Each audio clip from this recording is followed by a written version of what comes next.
Hi guys, welcome back to RN kitchen. ఈరోజు మన RN కిచెన్లో ఎంతో టేస్టీగా ఉండే మామిడి తాండ్రి తయారు చేయబోతున్నాను. నేను ఇక్కడ 1/2 కేజీ మామిడి పళ్ళు తీసుకున్నాను.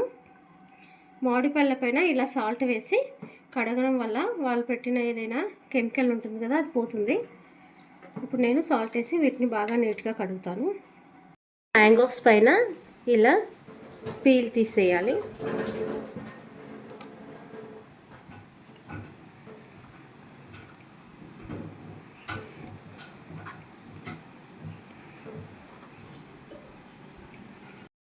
ఇప్పుడు వీటిని దానిపైన తొడిమ తీసేసి ఇలా ముక్కలుగా చిన్న చిన్న ముక్కలుగా కట్ చేసుకోవాలి.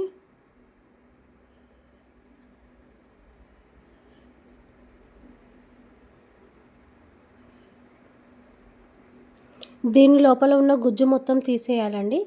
ఈ గుజ్జుతోనే ఈ మామిడి తాండ్రికి టేస్ట్ వస్తుంది. ఇలా మొత్తం అలా నేను వీడియోలో తీస్తున్నట్టుగా నీట్గా గుజ్జు అంతా తీసేయాలి.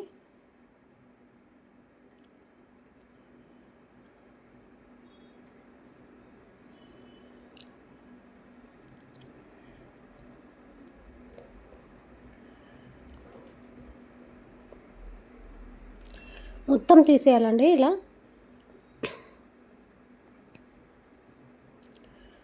అలా వైట్గా పిక్కు కనిపించే వరకు గుజ్జు మొత్తం ఇలా దీనిపైన కొంచెం గుజ్జు ఉండగానే పారేయకూడదు.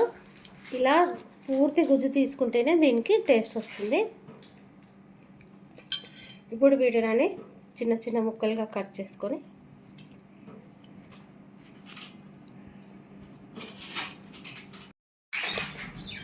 ఈ ముక్కలన్నిటిని ఇలా కొంచెం నలుపుకోవాలి.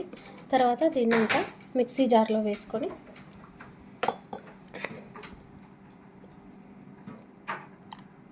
మెత్తగా పేస్ట్ చేసుకోవాలి. ఇప్పుడు నేను దీన్ని మెత్తగా పేస్ట్ చేసుకున్నాను. మీరు కూడా ఈ విధంగా నేను వీడియోలో చూపిస్తున్నాను కదా, అంత మెత్తగా చేసుకోండి. ఇది 1/2 కేజీ గుజ్జు. దీనికి నేను 100 గ్రామ్స్ బెల్లం వేశాను. నేను తీసుకున్న మామిడి పళ్ళు కొంచెం స్వీట్గా ఉన్నాయి, అందుకే 100 గ్రామ్స్ తీసుకున్నాను.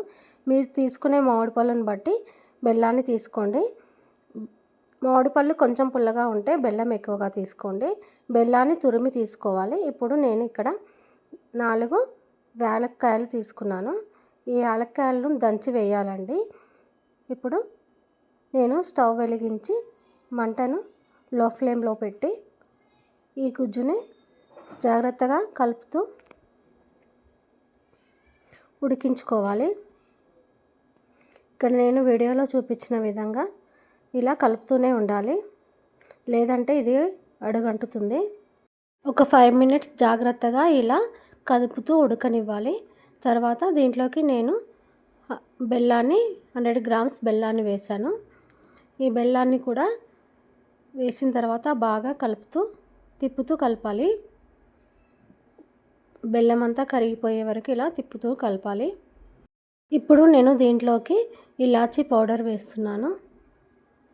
ఇలాచీ పౌడర్ వేసిన తర్వాత పౌడర్ అంతా మిశ్రమంలో కలిసేలాగా ఇలా బాగా కలుపుకోవాలి.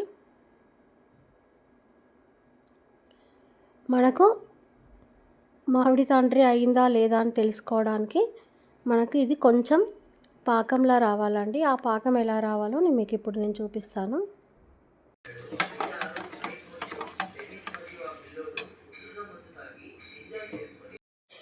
ఇప్పుడు ఇది అయిందా లేదా అని చెక్ చేసుకోవడానికి కొంచెం ఇలా వేళ్ళతో తీసుకొని దానిని ఇలా అని చూడాలి. అప్పుడు ఇది కొంచెం తీగలా వస్తే ఇంక ఇది అయిపోయినట్టే.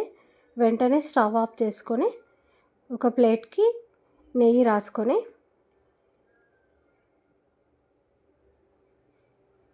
ఇప్పుడు నేను ఇలా ప్లేట్కి నెయ్యి రాస్తున్నాను.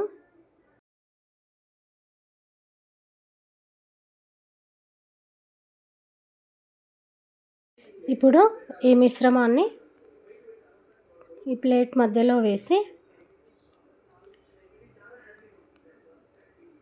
పలుచగా ప్లేట్ అంతా స్ప్రెడ్ అయ్యేలా స్పూన్తో అంతా స్ప్రెడ్ చేసుకోవాలి.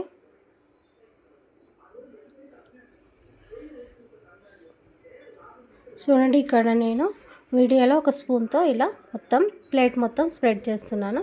పలుచగా స్ప్రెడ్ చేసుకోండి. ఇలాగే మిగతా మిశ్రమాన్ని కూడా ప్లేట్లలో ఇలా పలుచగా స్పూన్తో స్ప్రెడ్ చేసి ఇప్పుడు ఈ ప్లేట్స్ని తీసుకెళ్ళి ఎండలో పెట్టుకొని ఒక రోజంతా ఎండలో వీటిని బాగా ఆరనివ్వాలి. ఇక్కడ మనము ఈ మామిడి తండ్రిని బెల్లంతో చేసాం కాబట్టి ఇది హెల్త్కి చాలా మంచిదండి. చాలామంది చక్కెరతో చేస్తారు, కానీ నేను ఇక్కడ బెల్లంతో చేశాను. మీరు కూడా ఒకసారి ఇలా బెల్లంతో ట్రై చేసి చూడండి, చాలా టేస్ట్గా వస్తుంది, హెల్త్కి కూడా చాలా మంచిది. ఇక్కడ చూడండి, ఇది పూర్తిగా ఎండిపోయింది. ఇప్పుడు మనము ఒక చాక్ తీసుకొని సైడ్లను ఇలా మెల్లగా కదుపుతూ ఉండాలి. చూడండి, ప్లేట్ మొత్తాన్ని ఇలా జాగ్రత్తగా ఇలా కొంచెం కొంచెంగా పైకి లేపుతూ, మేము ఆల్రెడీ ప్లేట్స్ పైన నెయ్యి వేసాం కాబట్టి ఇది ఈజీగానే పైకి లేసి వస్తుంది. చూడండి, ఇప్పుడు నేను ఇలా పైకి తీస్తున్నాను, ఎక్కడా కూడా అతుక్కోకుండా ఈజీగా పైకి వచ్చేసింది. ఇప్పుడు దీనిని మనం నచ్చిన షేప్లో కట్ చేసుకోవాలి. ఇక్కడ నేను వీటిని ఇప్పుడు చాక్తో పీసుల్లా కట్ చేస్తాను. మిగిలిన ప్లేట్స్లో వాటిని కూడా ఇలా జాగ్రత్తగా పైకి తీసి అన్నిటినీ ఇలా చాక్తో మనకు నచ్చిన షేప్లో కట్ చేసుకోవాలి. నేను ఇప్పుడు వీటిని అన్నిటినీ కట్ చేసి చూపిస్తాను. ఇప్పుడు వీటిని ఉల్టా వేసుకొని ఇలా చాక్తో పీసుల్లా కట్ చేసుకోవాలి.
ఇలా కట్ చేసిన పీసులన్నిటిని ఇలా రోల్లా చుట్టుకోవాలి. నేను ఇక్కడ వీడియోలో చూపించిన విధంగా ఇలా అన్నిటినీ రోల్లా చుట్టుకోండి. అంతే, ఎంతో టేస్టీగా ఉండే మామిడి తండ్రి రెడీ అయిపోతుంది.